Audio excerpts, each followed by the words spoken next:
በስመ አብ ወወልድ ወመንፈስ ቅዱስ አሐዱ አምላክ አሜን። በመጀመሪያም በክርስቶስ ክርስቲያን በወልድ ውሉድ በመንፈስ ቅዱስ መንፈሳውያን የተሰኛችሁ የክርስቶስ ቤተሰቦች የእናታችን የቅድስት ድንግል ማርያም የአስራት ያደራ ልጆች በወደደና ባፈቀረን በጌታችን በአምላካችንና በመድኃኒታችን በኢየሱስ ክርስቶስ ፍጹም ሰላምታ ሰላም ላችኋለሁ። አሜን። የጌታችን የአምላካችን የመድኃኒታችን የኢየሱስ ክርስቶስ ስሙ ከአጽናፍ ዓለም እስከ አጽናፍ ዓለም ከፀሐይ መውጫ እስከ ፀሐይ መግቢያ የተከበረና የተመሰገነ ይሁንልን።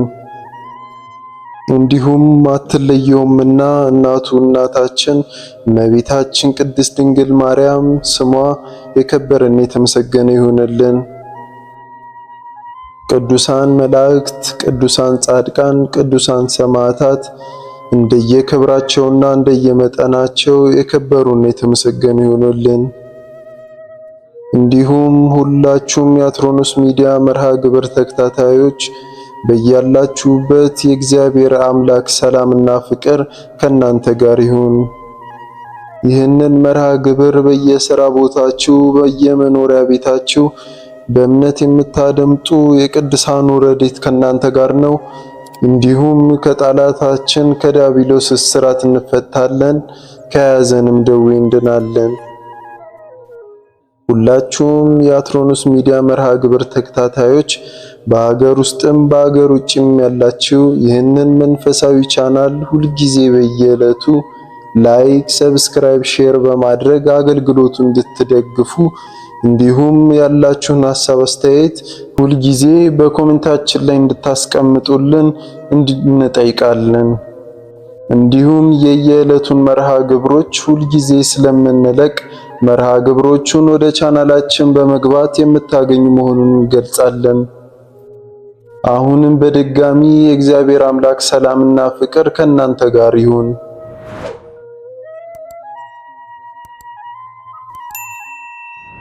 እንኳን ለእናታችን ለቅድስት ድንግል ማርያም የልደት በዓል እንዲሁም በዚህች ዕለት ታስበው ለሚውሉ ቅዱሳን ወርሃዊና ዓመታዊ መታሰቢያ በዓላቸው በሰላም አደረሳችሁ አደረሰን።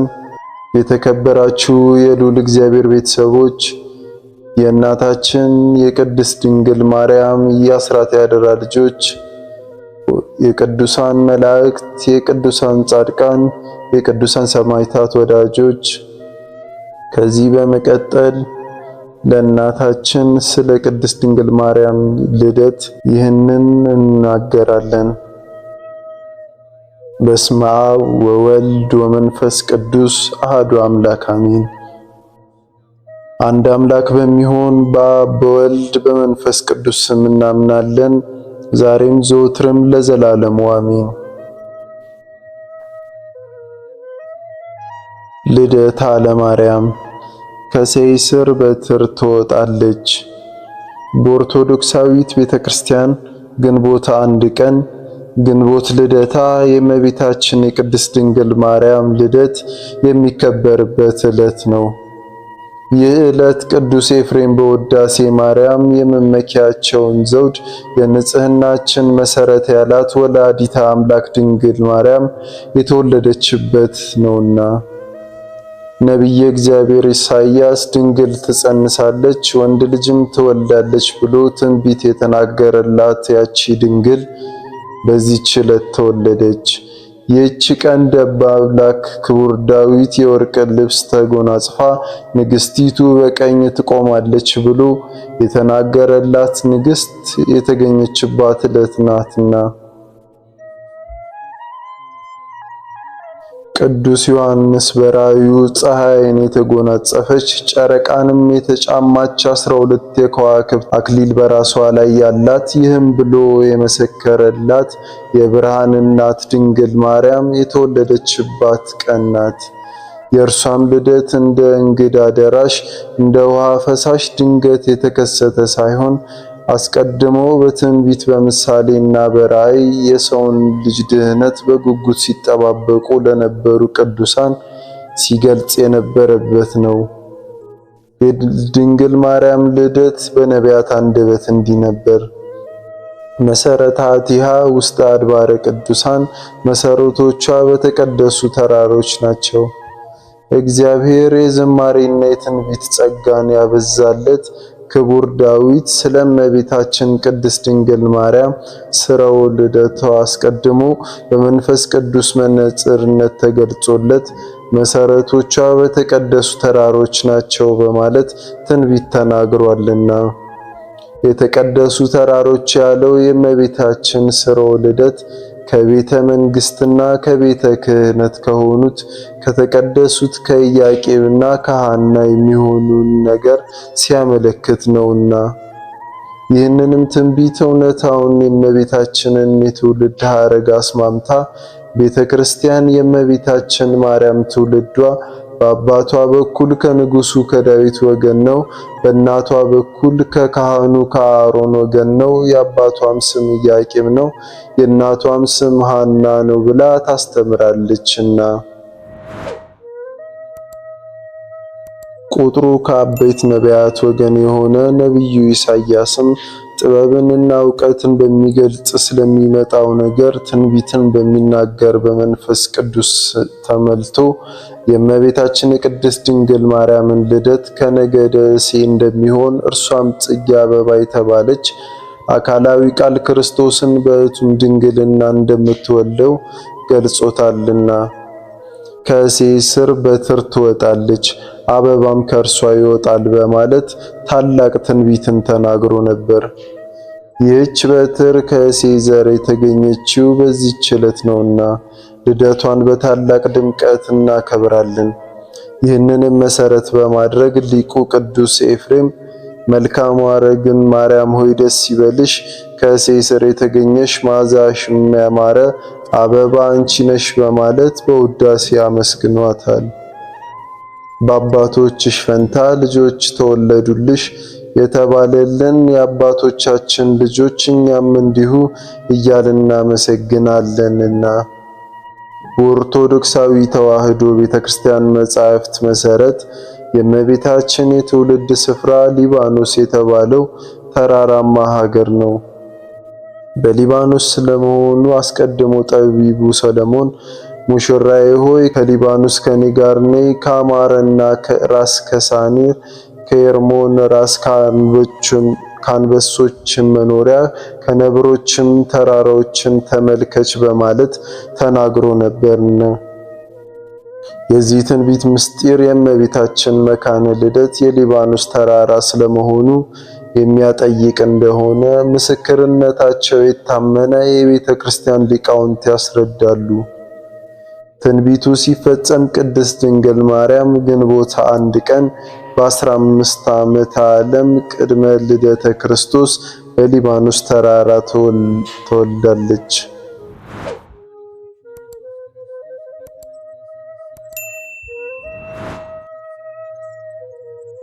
ኢትዮጵያዊው ቄርሎስ የተባለው የነገረ ማርያም ሊቅ አባ ጊዮርጊስ ዘጋስጫ እመቤታችን በሊባኖስ እንደምትወለድ አስቀድሞ ሶሎሞን የተናገረውን ቃል መፈጸሙን ሲገልጽ የአናብስት ልጅ አልኩሽ ሰሎሞን እንዲህ ሲል ተናገረ። ሙሽሪት ሆይ ከሊባኖስ ተራራ ነይ፣ ከአንበሶች ጉድጓድ ወጥተሽ ነይ።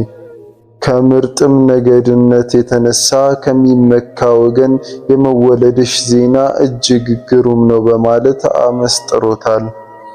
እመቤታችንም በሊባኖስ ተራራ እንደምትወለድ ምክንያት የሆነው በማኅፀን ሳለች 44 ልጅ ዓይኗን በማብራቷና ሳሚናስ የሚባለውን የጦሊቅን ልጅ ከሞት በማስነሳቷ አይሁድ በቅናት ተነሳስተውባቸው ስለነበር ሐናና ኢያቄም ወደ ሊባኖስ ተራራ እንዲሄዱ ታላቁ መልአክ ቅዱስ ገብርኤል ለኢያቄም ተገልጾ ስለነገራቸው እንደሆነ የቤተ ክርስቲያናችን መጻሕፍት ያስረዱናል።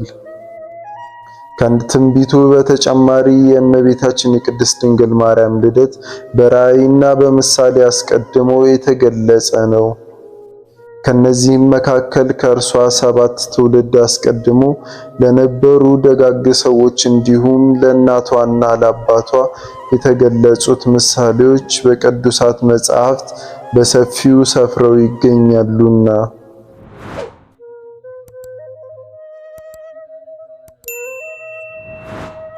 በቅድስና የሚኖሩ ነገር ግን መካን የነበሩት ቴክታና ፈጥሪቃ ነጭ እንቦሳ ከበረታቸው ስትወጣ እንቦሳይቱ እንቦሳ እየወለደች እስከ 6 ስትደርስ ስድስተኛይቱ ጨረቃ ፀሐይን እንዲሁም ጨረቃዋን ስትወልድ አይተው በሀገራቸው ሕልም ፈቺ ሊቅ አለና ሄደው ነገሩት። ደግ ልጅ ትወልዳላችሁ፣ ጨረቃይቱ ከፍጡራን በላይ የምትሆን ልጅ ትወልዳላችሁ። የፀሐይ ነገር ግን አልተገለጸልኝም፣ እንደ ነቢይ እንደ ንጉሥ ያለ ይሆናል አላቸው። እነርሱም ይህንን ይተረጉመዋል ብለው እንዲሁ ሄዱ። ከዚህም በኋላ ልጅም ወለዱ።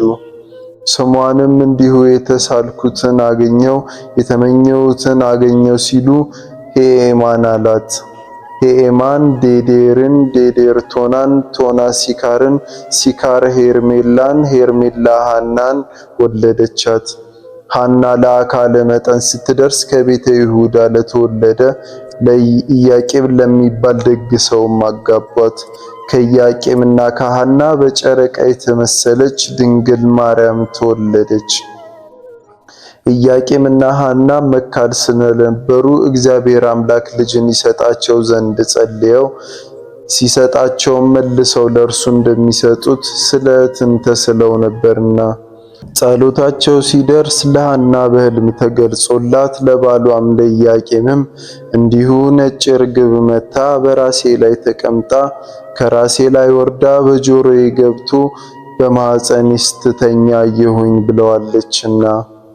እነዚህም ራእይ ምስጢር ርግብ የተባለች እመቤታችን ቅድስት ድንግል ማርያም ስትሆን ጻዕዳ ነጭ መሆኗን ንጽሕት ቅድስት ዘላለማዊ ድንግልናዋ ነው።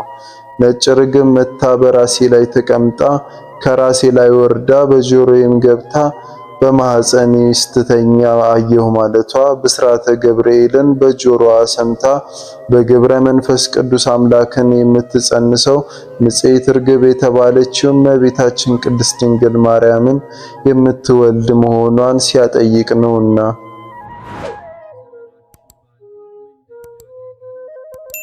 በተመሳሳይ ኢያቄምን በሕልሙ ያየውን ለባለቤቱ ለሐና እንዲሁ ነገራት።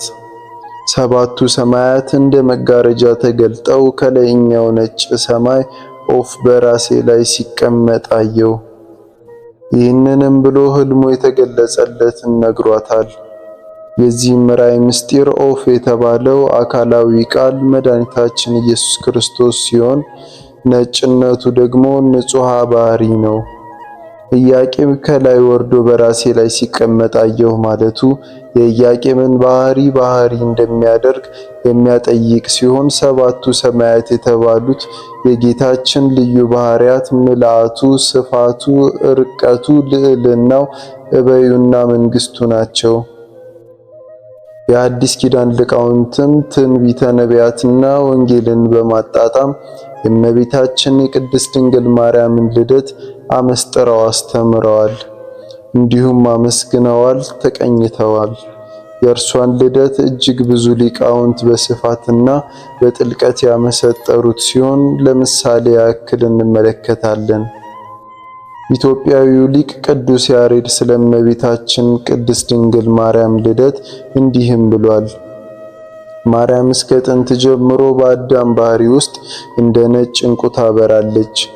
ይህንንም በማለት እርሷ በደፈረሰው ዓለም በንጽህና በቅድስናና በድንግልና ስታበራ እንደነበረና ኋላ የዓለም ብርሃን የሆነው መድኃኒታችን ኢየሱስ ክርስቶስን መውለዷን አመስጥሮ ተናግሯል።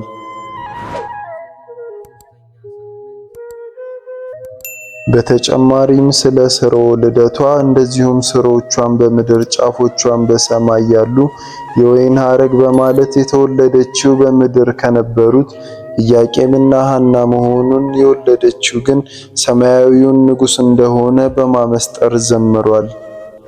በዚህም ሰውና እግዚአብሔርን ያገናኘች መሰላል መሆኗን ገልጾ እርሱም አስተምሮናል። የበንሳው ሊቀ ጳጳስ አባ ሕርያቆስ በቅዳሴ ማርያም ላይ ድንግል ሆይ በኃጢአት ፍትወት የተጸነስሽ አይደለም በሕግ በሆነ ሩካቤ ከሐናና ከኢያቄም ተወለድሽ እንጂ በማለት የድንግል ማርያምን ጽንስና ልደት እንዴት እንደነበር በድርሰቱ አስፍሮታል። ትውልድ ሁሉ ብፅዕት የሚላት የሁላችን እናት እመቤታችን ቅድስት ድንግል ማርያም በሕግ በሆነ ሩካቤ ከሐናና ከኢያቄም ነሐሴ 7 ቀን ተጸንሳ ከ9 ወር ከ5 ቀን በኋላ ግንቦት 1 ቀን ተወልዳለች። እርሷም ስትጸነስ ጀምሮ መንፈስ ቅዱስ ከጥንታ አብሶ ጠብቋታል፣ አበሳውም አልነካትም። ይህንንም ነቢይ እግዚአብሔር ኢሳይያስ በኃጢአት በተከበበ መርገም በተሞላ ዓለም ውስጥ ከኃጢአት ከበደል ርቃ ተለይታ የጌዲዮን ጸምር የንጽህና እንዲሁም የተገኘች ንጽሕት ዘር መሆኗን ሲያስረዳ የሰራዊት ጌታ እግዚአብሔር ዘርን ባያስቀርልን ኖሮ እንደ ሰዶም በሆንን እንደ ገሞራም በመሰልን በማለት ተናግሯልና።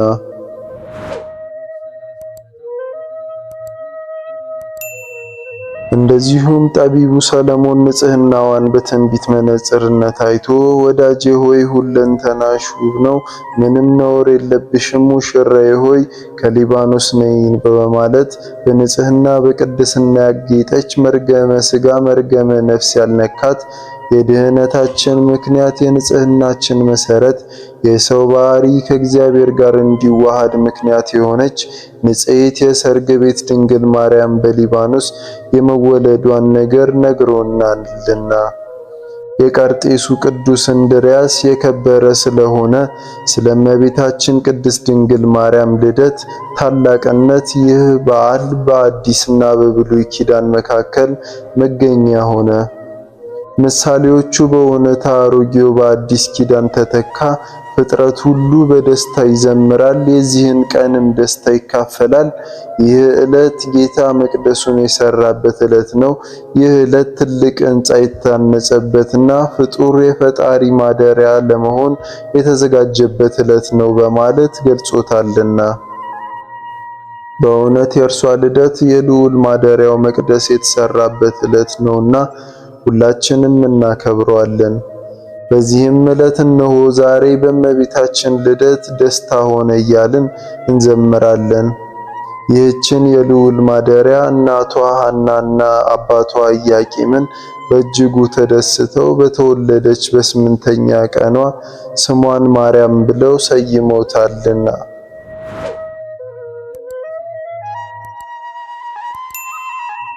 እመቤታችን እግዝእትነ ማርያም በተወለደችበት ዕለት በአባትና በእናቷ ቤት ፍስሐ ደስታ የተደረገበት ቤቱም በብርሃን የመላበት ነው። ስለምን ማርያም ብለው አወጡላት ቢሉ እነሆ በዚህ ዓለም ከሚመገቡት ሁሉ ምግብ ለአፍ የሚጥም በልብ የሚመጥም ማር ነው። በገነት በሕይወት የተዘጋጁ ቅዱሳንም ያም የሚባል ምግብ አላቸው። ከዚህም ሁሉ የበለጥሽ የከበርሽ ነሽ ሲሉ ስለዚህ ማርያም ብለው አወጡላት። የእመቤታችን ማርያም ስም ተነቦ ሳይተረጎም ይቀር ዘንድ አይገባምና ማ ማይደረ መለኮ ር ማለት ደግሞ ርግቤ ይቤላ ያ ማለት ደግሞ ያንቃ ዱሃ ቤኪ ኩሉ ፍጥረት ማ ማለት ደግሞ ምሳል ወመስካል ወምስተስረ ኃጢአት ማለት ነው። አንድ ማርያም ማለት መርሃ ለመንግስተ ሰማያት ማለት ነው። ይህስ እንዴት ነው ቢሉ እነሆ በዚህ ዓለም ለዕውር መሪ በትር እንዲሰጡት ሁሉ እርሷን በፍቅሯ በጣዕሟ እንዲሁም የሰውን ኃጢአት ክፋት ሁሉ ከልጇ እንዲሁ ከወዳጇ አስታርቃ ከገሃነመ እሳት አውጥታ መንግስተ ሰማያት የምታስገባ ስለሆነች ስለዚህ መርሃ ለመንግስተ ሰማያት አሏት። አንድም ማርያም ማለት ሰረገላ ፀሐይ ማለት ነው። አንድም ማርያም ማለት ተላኪተ እግዚአብሔር ወሰብ ማለት ነው። አንድም ማርያም ማለት እንዲሁ ስጦት ማለት ነው። በዚህ በግንቦት 1 ቀን እመቤታችን ለዓለም ልታምር ከቅድስት ሐናና ከቅዱስ ኢያቄም በብዙ ልመና ተገኝታለች።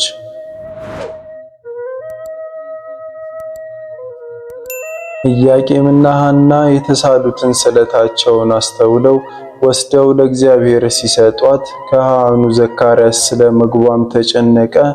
ሕዝቡንም ሁሉ ሰብስቦ ሳለ መልአኩ ፋኑኤል ኅብስተ ሰማይ ጽዋን ይዞ ከሰማዩ ወረደ። ዘካርያስ ለእርሱ የመጣ መስሎት ሀብት መስሎት ታጥቆ እጅ ነስቶ ቢቆም ወደ ላይ ራቀበት። ከስምዖን ጀምሮ በዚህ የተሰበሰቡት ሁሉ በየተራ ቢሞክሩ በተመሳሳይ መልኩ ወደ ላይ ይርቃቸው ነበር። ምናልባት ለእንግዶች የመጣ ሀብት እንደሆነ ብለው ሐናና ኢያቄምን እንዲያቀርቧቸው አረጉ። ነገር ግን ለእነርሱም ራቀባቸው። ዘካርያስም ሐናን እግዚአብሔር የሚያደርገውን የሚያውቅ የለምና ልጅቷን ትተሽ ወደዚህ ነይ አላት። በዚያን ጊዜ ቅድስት ድንግል ማርያም እናቷን ስትከተል መልአኩ ፋኑኤል ወደ እርሷ ቀርቦ አንድ ክንድም አንጥፎ አንድ ክንፉንም ጋርዶ መገባት። ከዚያም በክብር አረገ። ሊቀ ካህናቱና ሕዝቡ የምግቧ ነገር ከተያዘላትማ በቤተ እግዚአብሔር ትኑር ብለው ወደ ቤተ መቅደስ አስገቧት። ለ12 ዓመታት ቅድስት ድንግል ማርያም ሰማያዊ ኅብስትን መጠጥን እየተመገበች በቤተ መቅደስ ኖረች። በ15 ዓመቷ ግን ለአቅመ ሔዋን በመድረሷ ከቤተ መቅደስ ትወጣለች በማለት አይሁድ በጠላትነት ተነሱባት። ካህኑ ዘካርያስም ይህንን ነገር ሰምቶ እመቤታችንን እንዲህ ብሎ ጠየቃት።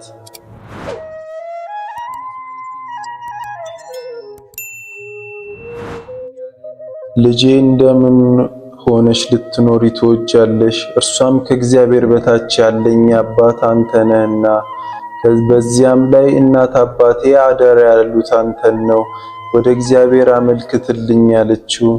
ካህኑ ዘካርያስም በጸለየ ጊዜ እግዚአብሔር አምላክ እንዲህ ብሎ አዘዘው። ከነገደ ይሁዳ ሚስቶቻቸው የሞቱባቸውን በትራቸውን ሰብስበ በቀዳማይ ሰዓት ሌሊት ከቤተ መቅደስ አግብተህ ስትጸልይ እደር። በቀዳማይ ሰዓት ሌሊት አውጣው፣ ምልክት ሁሉ አሳይሃለሁ።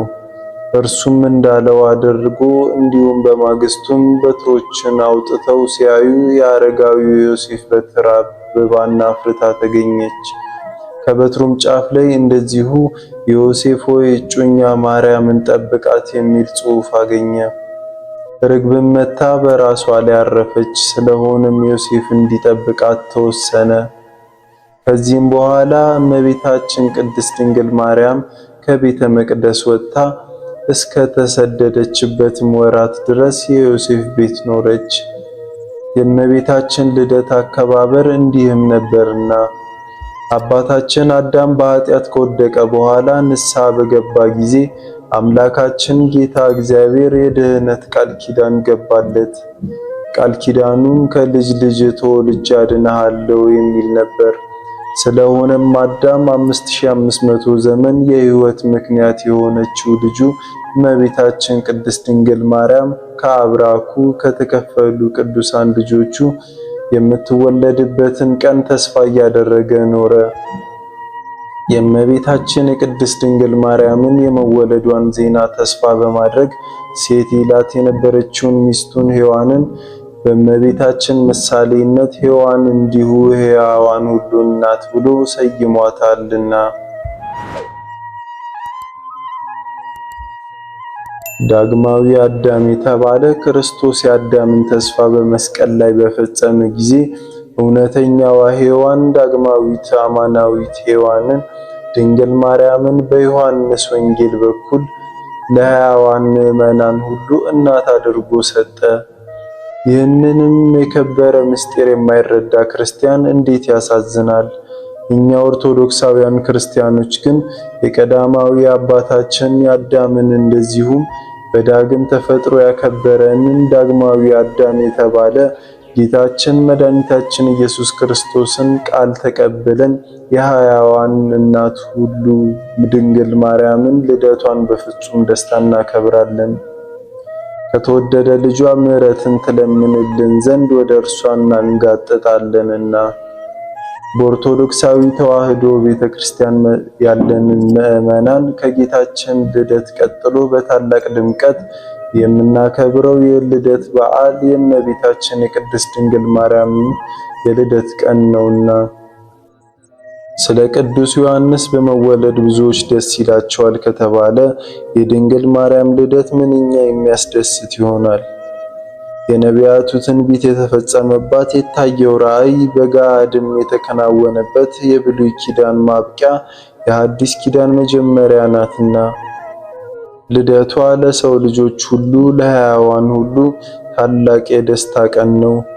ሰማያውያን ቅዱሳን መላእክትም በንጽህናዋ በቅድስናዋ ተደንቀው እህትን እንዲሁም እናትን ነዋት ብለው ያመሰግኗታልና በዘመናችን ያሉ የሰዎች ልደት በድምቀት የሚከበር ከሆነ ለሰው ልጅ መዳን ምክንያት የሆነች የአምላክ እናት የተወለደችበት ቀን ምንኛ ሊከበር ይገባዋል ይሁን። ቤተክርስቲያን የቅድስት ድንግል ማርያምን ልደት በታላቅ ድምቀት የምታከብረው ከዚህ ታላቅ በዓል በረከት ረድኤት እናገኝበት ዘንድ ነው። የሕይወት ክርስቶስ እናት ዛሬ ተወልዳለችና በኦርቶዶክሳዊ ተዋሕዶ ቤተክርስቲያን ትውፊት መሰረት ሐናና ኢያቄም ከአይሁድ ለማምለጥ ተሰደው እንዲሁ በአድባረ ሊባኖስ ስር እመቤታችንን ወለዱ። በወቅቱም ከቤቱ የወጡ እንዲሁም ለሽሽት ነበርና ስንቅ ስላልያዙ ምግባቸውን ንፍሮና ጥራጥሬ ነበር። ይህንንም ትውፊት በመያዝ በዓሉ ከቤት ውጪ ንፍሮ እየተበላ ይከበራል። ነገር ግን በበጎ ነገሮች ሁሉ ሰብሰብ ብለን ክፉ ዓላማውን ማስፈጸም የሚፈልግ ዲያብሎስ በመሃል መልካም እንዲሁ መርዝን ከሚጨምርባቸው መንፈሳዊ በዓላት መካከል አንዱ ግንቦት ልደታ የእመቤታችን የቅድስት ድንግል ማርያም ልደት ነውና በዚህም ዕለት አንዳንዶች ባለማወቅ ሌሎች ደግሞ በድፍረት ለአድባራ ወጋ ነው ቆሌውንም ለመን ነው እያሉ ለሚያውቁትን አምልኮ ንፍሮ የሚበትኑ ቡና የሚረጩ ቅቤ የሚቀቡ የከብት ደም የሚያፈሱ አሉ። እውነተኛው እዚህ በእርግጥ ጣዖት አምላኪዎች ናቸው። እኛ ኦርቶዶክሳውያን ክርስቲያኖች ግን እነዚህን የሃይማኖት ለዋጮች ስራቸውን እንጸየፋለን። ስለሆነም ከእንደዚህ አይነቱ ባዕድ አምልኮ በመለየት ይህንን ታላቅ በዓል በተገባና በተረዳ ነገር እናከብረው ይገባናል። ቤተክርስቲያናችን በሰራችልን ሥርዓት መሰረት በቀናችን በተዋህዶ እምነት ሆነን በምህረቱ የጎበኘንን አምላካችን ብቻ እያመለክን የድህነታችን ምክንያት የሆነች ድንግል ማርያምን እያመሰገንን ልናከብር ይገባናል።